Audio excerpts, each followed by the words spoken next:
अब अगर हम बात करते हैं वृद्धि की बात कर रहे हैं तो हमने बताया कि जीवों में वृद्धि कैसे होती है, भार और आकार में होती है।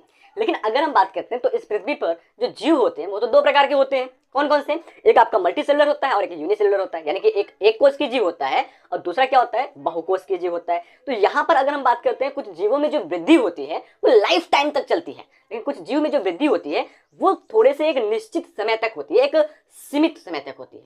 ठीक है, तो फिक्स टाइम तक होती है। तो यहाँ पर अगर हम बेटा बात करते हैं, देखो अगर हम बात करते हैं बहुकोष की जीव यानी कि मल्टी सेलुलर ऑर्गेनिज्म की बात करते हैं, मल्टी सेलुलर ऑर्गेनिज्म की बात करते हैं। देखो मल्टी सेलुलर ऑर्गेनिज्म में दो चीजें आ जाती हैं।